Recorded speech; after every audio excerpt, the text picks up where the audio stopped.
All right, so we've got a lot happening in the area of regulation. And one of the things we'll be covering today is talking about Coinbase and their whole Stand with Crypto campaign. You guys are going to like this one. And it will also help you guys make your step into supporting the crypto events that are happening and, of course, the regulation itself. My name is Paul Barron. Welcome back to TechPath. All right, so let's get into it today. I want to go into a couple of topics. This is all going to be about Coinbase and what they're doing to essentially fight for our rights to basically own and operate crypto. But before we get started, I do want to thank our sponsor, and today that is Tangem. If you guys are looking at doing self-custody, this is one of the tools you can do it with. They have a really interesting concept around self-custody. One, of course, it's an NFC card. It has an app related to it, and it's very easy to use. So make sure and check out their website. If you go and decide to get one of these wallets, make sure and get the new card. This one comes out in October. There's a lot of new features and benefits. Check their Twitter for a lot of the updates, but you do get that one, and you can get the additional discount by just using our link down below. So make sure and check that out. It does help the channel out. All right, so let's get into a couple of topics today. One of the points I want to hit on is this right here, is that with regulatory scenarios really starting to heat up, the SEC has basically put out another shot across the bow, saying crypto chief now warns more charges coming to exchanges. And a couple of things that I think we have to be aware of is just how much the SEC is doing right now in terms of the major exchanges. The major exchanges, obviously we know about Coinbase and Binance, but what others are they trying to go into? Will we start to see actions in everything from KuCoin, et cetera, to potentially cause some more challenges in the exchange wars against the SEC? And the other aspect that you have to think about on this is the component around the regulation. All of this regulation is brewing now. We are in the heat of a lot of regulation coming up. In fact, right here, if you look at Patrick McHenry's website, I'll show you guys some of the bills that are going in front of a vote right now.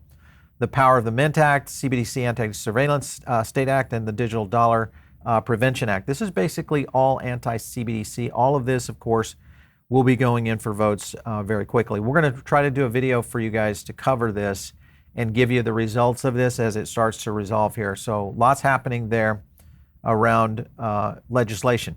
Now with legislation comes you and me going out and really letting our state representatives, our congressmen and women understand our position. And I think one of the tools that I have found that is pretty effective is what Coinbase has done. So it's a call to action mobilizing 52 million crypto owners into an army of 1 million advocates for change. And I think if we get that many advocates for change and create enough awareness, I think this is definitely a significant program. Now, what they've done is they're going after some key states here, and this will be Arizona, California, Georgia, Illinois, New Hampshire, Nevada, Ohio, and Pennsylvania, and of course, Wisconsin. These are key states in all of the primaries, and of course, in most cases, contribute a lot toward the potential next president. So this is a big deal of where this is going to be going on Stand with Crypto. So earlier this year, they took this research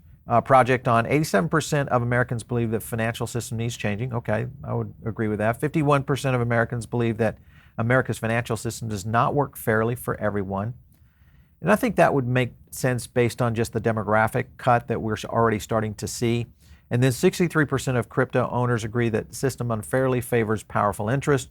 That, I think, has been all about the evolution of what's happened here in America, especially on the business interest side. 40% of those who own digital assets do not do so to remit money across borders to help family members. So this is another thing that a lot of people are utilizing this to really handle their everyday function of just being able to support families outside the United States. This is a big deal. 72% of the 18 to 34s believe crypto gives people direct control over their money. This is another area that is going to be very interesting for a lot of our lawmakers. And the reason is because when you look at the 18 to 34, this essentially is the next demographic that's going to run the country. It's also the next demographic that is going to do most of the powerful purchasing for companies, et cetera. We talk to a lot of brands, and this is a big category in terms of demographic. 52 million Americans own crypto. There's some of the data that they pulled from this research. 5 times more than than own an EV. That's pretty interesting.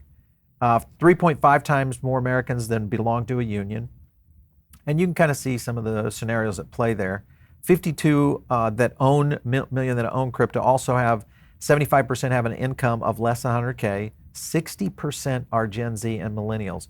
That is huge. And then also 41% are racial minorities. So ownership of digital assets is very bipartisan. Also, 22% of Democrats own crypto. Very interesting there. 18% of Republicans, 22% of independents. Not surprising there.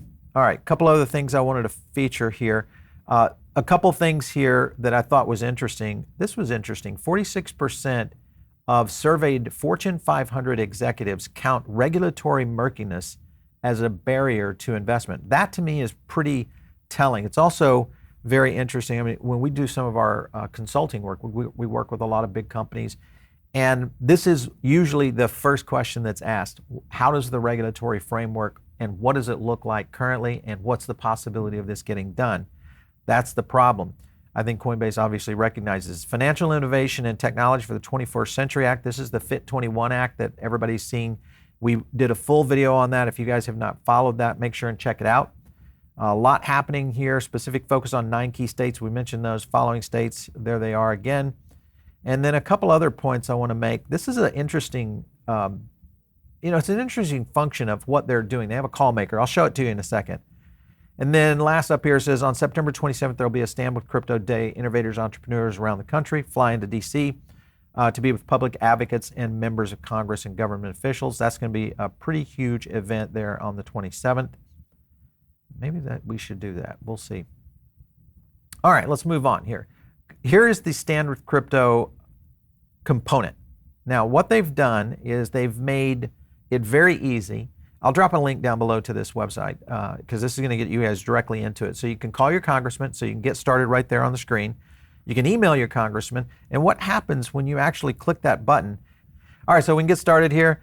We just put a random address in here in Fort Lauderdale to see who the representative is there, and that's Jared Moskowitz. So it also gives you a full script when you're calling. So right there it is. I'm one of the 52 million Americans that own crypto. This is really effective, and it's easy for you guys to do. This will actually launch Skype if you want to actually go in and do the call. So once you hit that, it's going to launch Skype, be able to go right in and make that phone call. All right, so another thing that happens when you hit that, it'll ask you to, I'll cancel that, but it'll ask you if you want to use Skype for it, but it'll also give you an opportunity to claim your free NFT. So that's another feature. You can also put your crypto to work and mint one now, and this goes toward supporting the program. So it's a very effective program. I thought it was pretty significant. You can kind of see some of the people out here of people who are going out and helping, which I thought was interesting, and also crypto policy stances. This is where it gets into interesting scenarios here, because what happens here on this database, and what I would recommend is this database has all of the representatives in it, and it's good, but in some cases it may get their position wrong. So an example here was Rick Scott, and Rick Scott had a support more on the positive side right here, but the reality is that these notable statements were actually wrong. And what I would do is just make sure that you do double check some of the things in terms of their position. We actually tweeted out to Coinbase, just to give you an example, please update your website, Rick Scott, anti-Web3. This was the quote, how will administration work with identity? Assumption should be that all politicians are anti-Web3 until proven otherwise. So don't just assume that just because it says positive that you don't make that phone call. Go ahead and make that phone call, make that email, make it happen, because it's going to make a big difference in this going forward. All right, some other things that are happening. Ripple leadership featured in Congress for upcoming bills. And 2 things I want to hit on. Tuesday, Ripple execs, including Garlinghouse, Alderati, etc., they were spotted in D.C. meeting with Congress to discuss upcoming crypto legislation. Remember, we've got all this happening, and it's coming to fruit now. The other thing that they talked about here is Garlinghouse is scheduled to convene with congressional representatives to deliberate on the proposed crypto legislation. This is big. This is very big for the overall crypto industry as a whole. Here was a tweet from Brad G there, right there, talking about, and look what he's doing. He's standing in front of the SEC. These guys are trolls.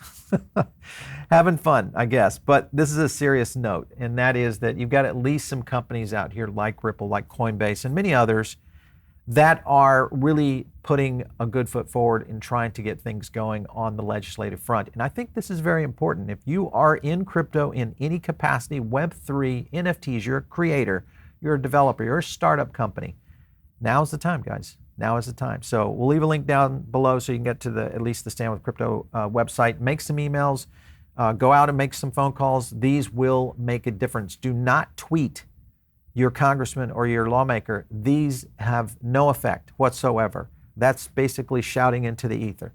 You need to make a phone call or send an email. That is the way these people operate. Remember, you need to walk on their terms. And if you are near DC, make a visit. Go actually visit. Did you know they'll actually take a meeting if you get there? Sometimes they'll make you wait, but I've done it before, and it works pretty interesting. All right, listen, we're going to try to cover a lot of what's happening with the FOMC meeting today. If this video gets out, we've got a live stream that will be happening. We'll go through what Chair Powell is talking about, but also some other things that are happening within the crypto markets. Big news this week, so make sure and stick around on the channel. If you're not subscribed, make sure and hit the subscribe button right now and the like button. If you like these kind of breakdowns, let us know. Drop some comments down there. And of course, if you're not in our Diamond Circle, get in right now. It's very easy and it's free. And it's a great place to get additional content, get additional alpha. We've got a podcast over there. Lots happening over there. You guys don't want to miss that one. And if you want to catch me, it's out there on X at Paul Barrett. We'll catch you next time right here on Tech Bath.